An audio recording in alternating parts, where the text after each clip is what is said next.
Hello everyone, this is Nick Peters, a gaming theologian, and I affirm the virgin birth. Right now we are back with Metroid Zero Mission. I was going to play yesterday, but we were having intermittent power outages here, and I'd also messaged facilities to see if they could come make sure everything was okay, and didn't want any one of those interrupting us. Before we continue, please like, comment, share, and subscribe. And remember, we've got a live chat open here if you want to join in.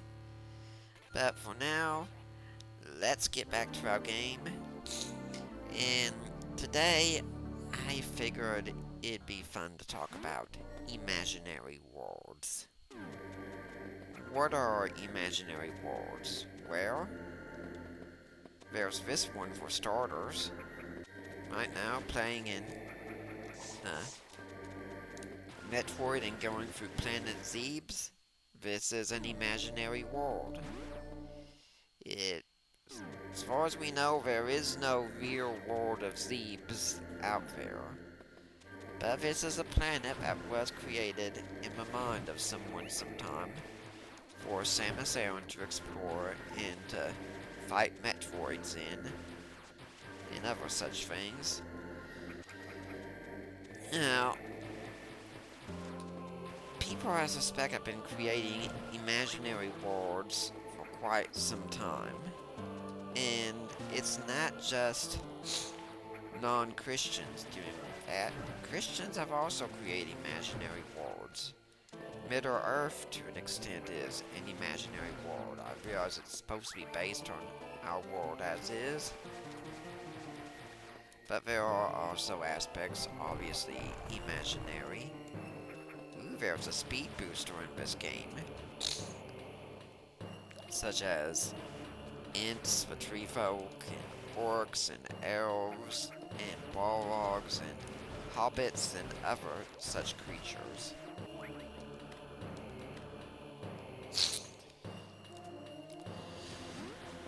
And then, of course, you have C.S. Lewis, The Chronicles of Narnia, and then he took real planets in his space trilogy and made fictional worlds out of them.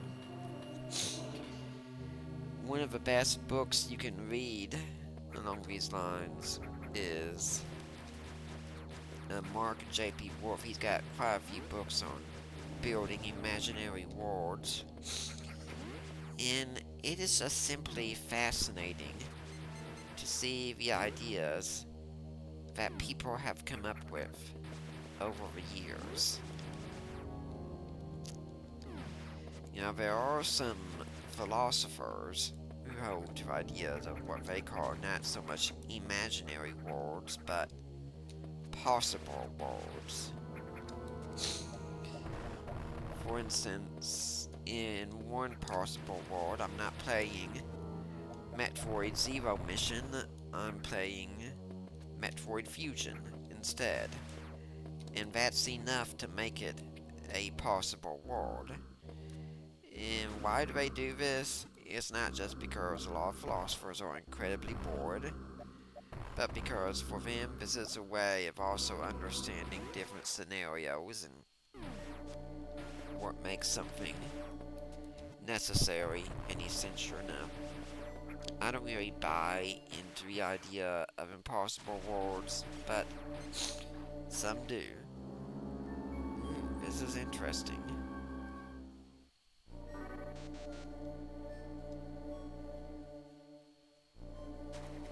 I wonder if I was supposed to even be here by now.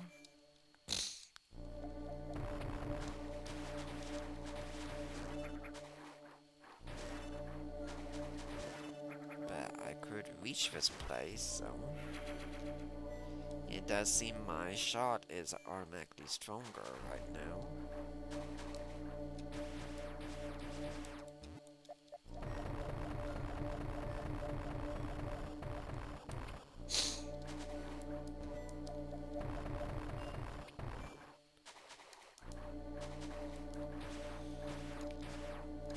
Okay, I was thinking I'd gotten myself trapped somehow there, but looks like no, and it looks like now I can destroy all these things.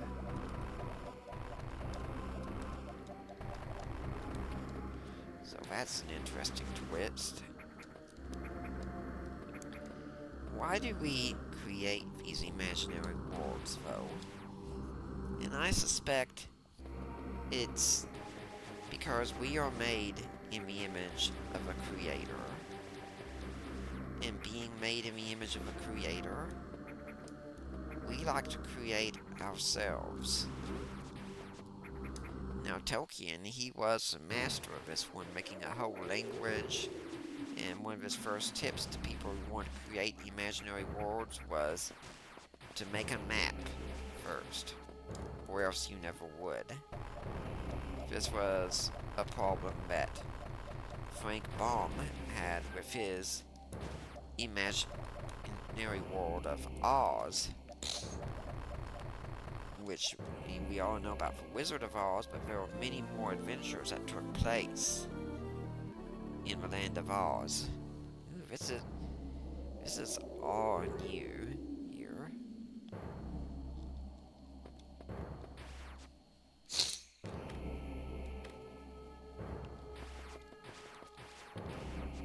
Ah, got it.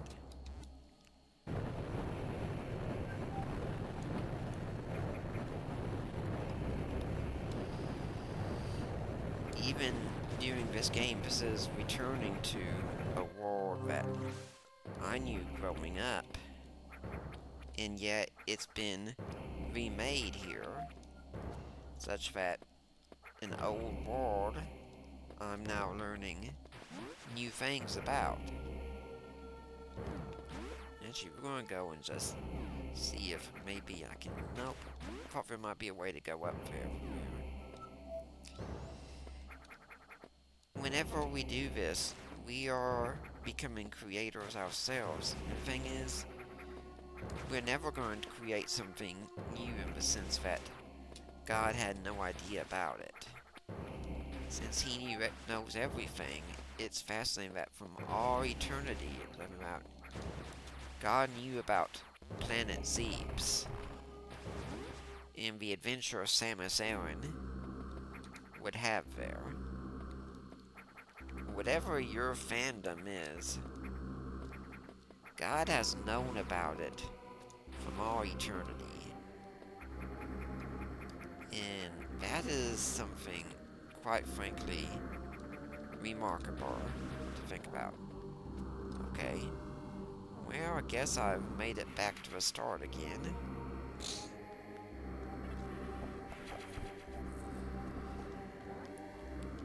Some things I do think about with imaginary worlds is we can create worlds that have new physics in them. For instance, ways that material laws might be different.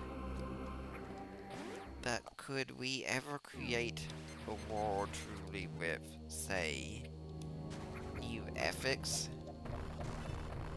A world where 2 plus 2 would equal 5? And with new ethics, I mean, we can create a world where, say, people believe some very wicked things about how they are to live. We can easily create some evil societies. I mean, just look at R.A. Salvatore's work with Dark Elves, the Drista Worden trilogy.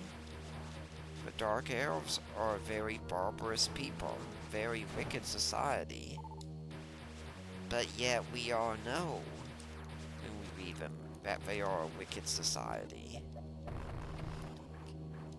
He doesn't create a world where evil is good, he creates a world where people thrive on being evil in a society, and that's why the society actually is a very difficult one to function in. It's a society where you can't really trust your fellow man, as it were, at all. Why is it that we can easily create a society where we have new physics, things that could be impossible in the material world, but not really ones with new ethics? Could it be that maybe, just maybe, ethics actually runs deeper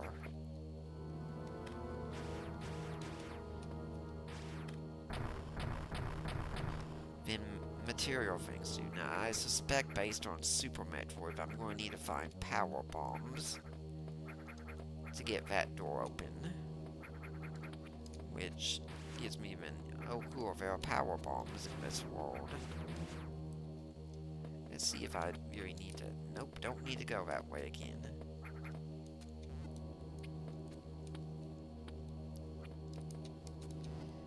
Yeah, I also do realize that Metroid games are normally timed, so you get better benefits for beating the game at a certain time. We're probably not going to do that this time, but that's okay.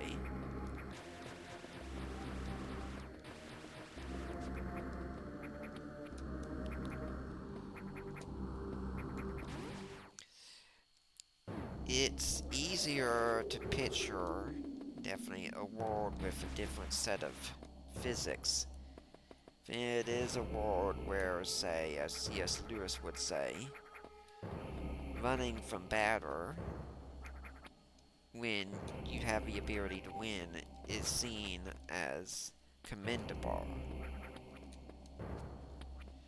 Societies like that ultimately would not be able to function.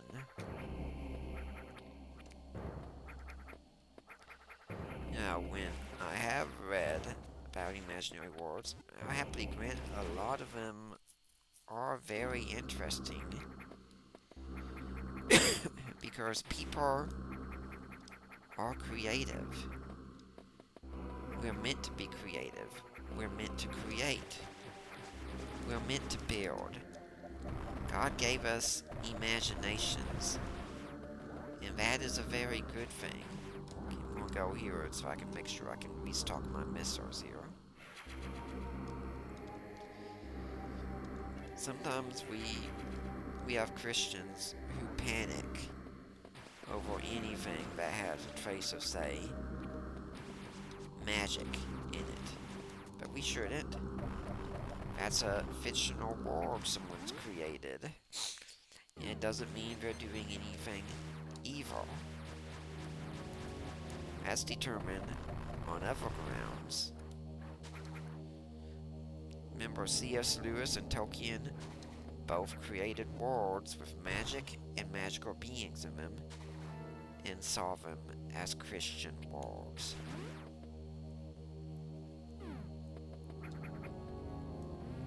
Okay, so now we got this. Let's go back down here.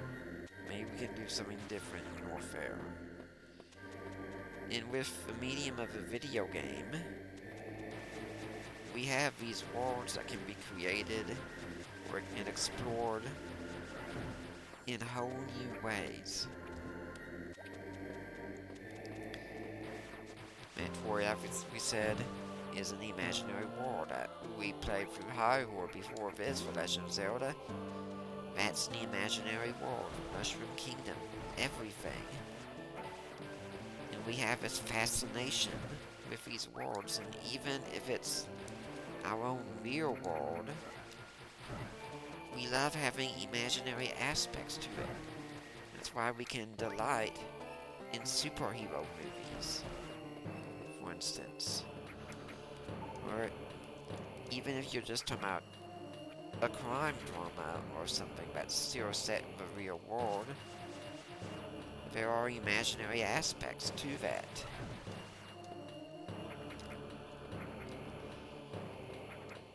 Could it be that this also gives us a clue to reality?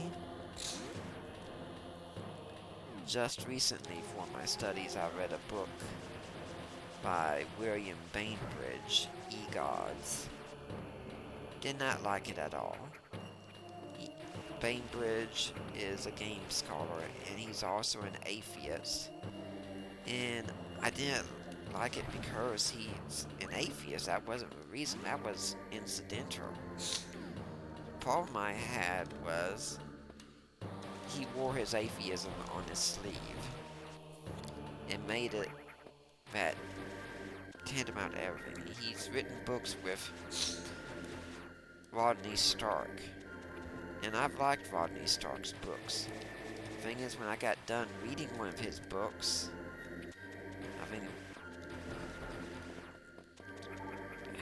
I don't remember which one it was I'm thinking about, but he talked a lot. The Victory of Reason, I think, was the first one.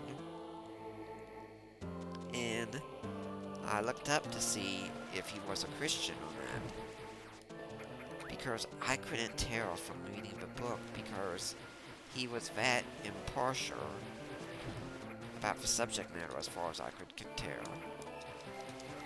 And yes, you can be a non-Christian and think Christianity has done a lot of good things for the world. That's entirely possible.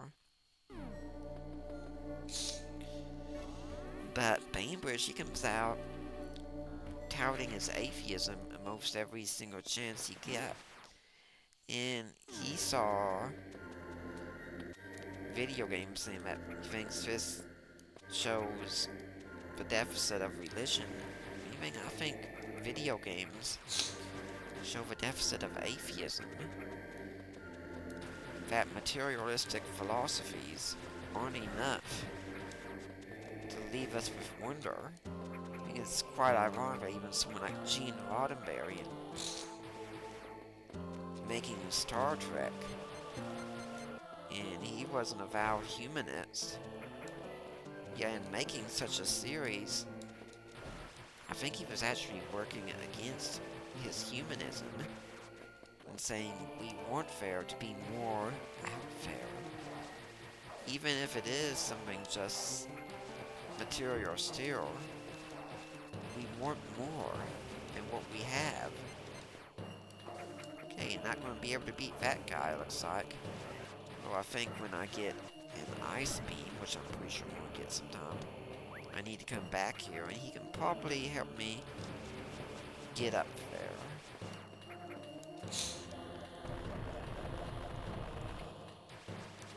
And this is all suspicious up here to me. Why is this here? Which is another facet of exploration. So interesting, because we assume there has to be some sort of reason for what we see in the world. We talk about other planets. Even in our real world, we wonder, why are they there? What purpose do they serve? And I realize my more scientifically minded friends could better answer these questions to an extent. I think of my friends at Reasons to Believe. For instance, the Ministry of Hugh Ross. And yeah, he could tell me why it is that Jupiter exists. And that's good, but at the same time, even without knowing why it exists, there's just some fascination in knowing that it exists. I think it's the moon Europa on Jupiter that it's got. Some scientists think there is. Ooh, there's that ice beam already. That there is an ocean underneath the surface of a planet.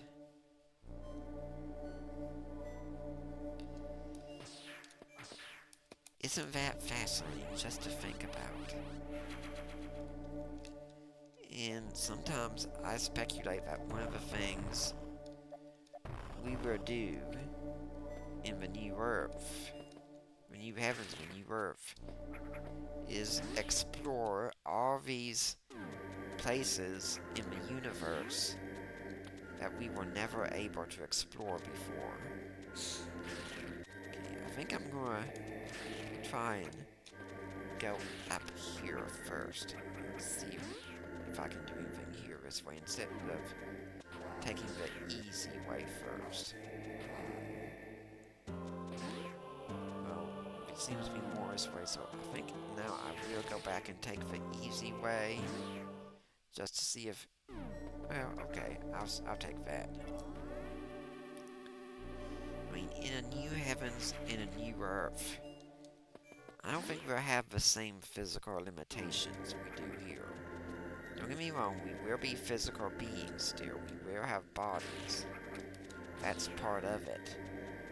But maybe we'll be able to do things like, say, teleport to a new location, or maybe even fly for all we know. Who knows what we will be able to do. But I think part of that then will mean we will be exploring new worlds. Or rather worlds that are new to us. Right now, in this game, what I'm doing is, Kraid, is exploring a new world. Because I know the original Metroid very well, and I'm really loving the changes here. I watched a video I think it was just yesterday, with someone talking about their favorite Game Boy Advance games, and how they said they don't even play the original Metroid so much because Zero Mission, the remake, is just so much better. Now, I do think there's still going to be a place for the original Metroid. I'm not that opposed to this, but I do love the changes here. I do love that there's more to explore, and we can always come back to these worlds and find some new stuff here.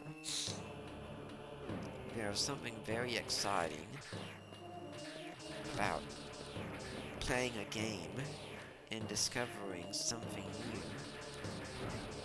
new when you thought you had already found everything.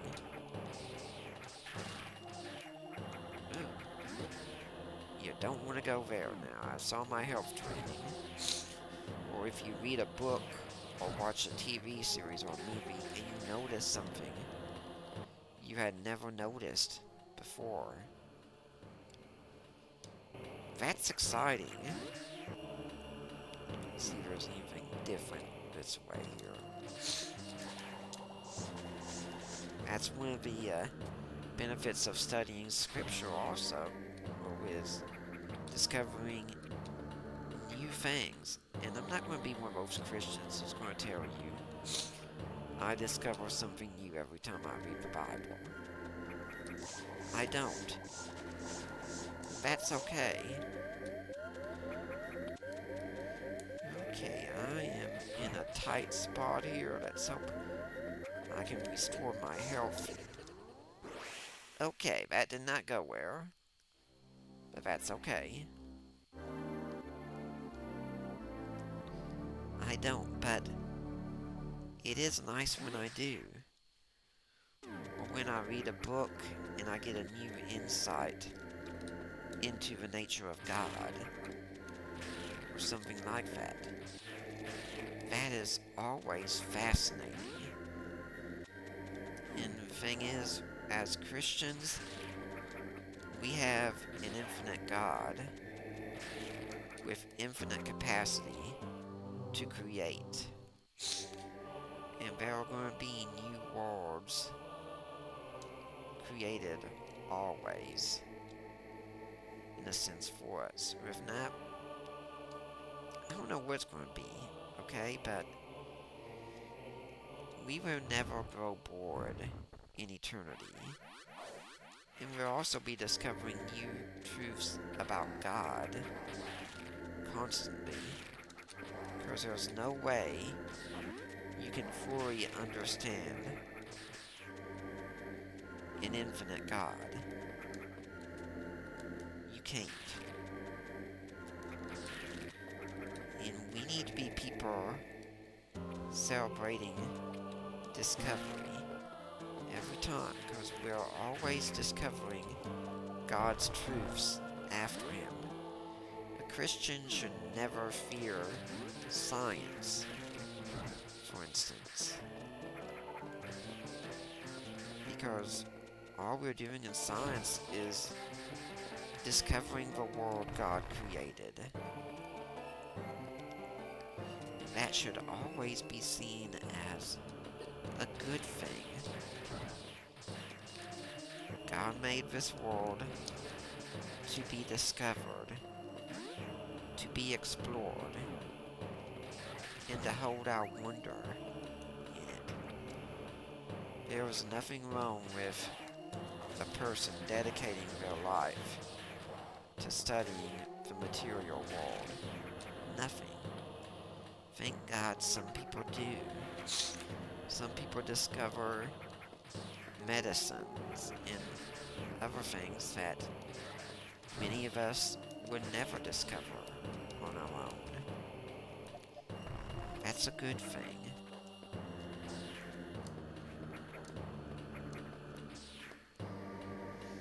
So, we've only got a few minutes left here. I'll probably stop when I get to the next save point.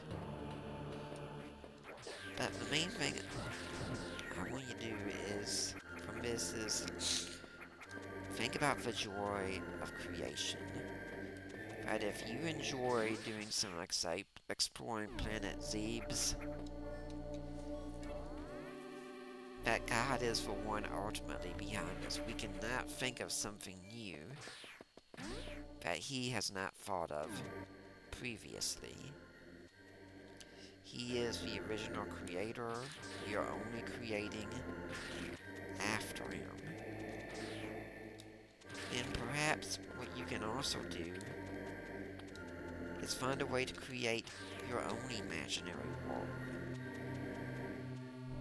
Find something creative to do that can inspire other people to be creative as well. Maybe you've got a game world in you that you'd like to get out.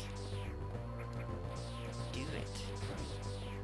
Maybe you've got a novel in you you'd like to tell. Do it. Create. Do the work of God in that. Let people explore aspects of reality they never thought of before.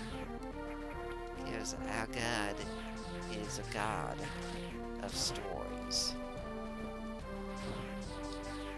And we should celebrate the stories that we are capable of creating. Our Lord was a storyteller as well. Create stories, explore worlds, and enjoy creation and creating. Well, that's going to be it for today. I'm Nick Peters, the gaming theologian. I affirm the virgin birth. Please, people, please like, comment, share, and subscribe. Support me on Patreon. As well, the more you do that, the more I can keep this going. And thank you for gaming with me. And remember, whatsoever you do, do all to the glory of God, as 1 Corinthians 10:31 says.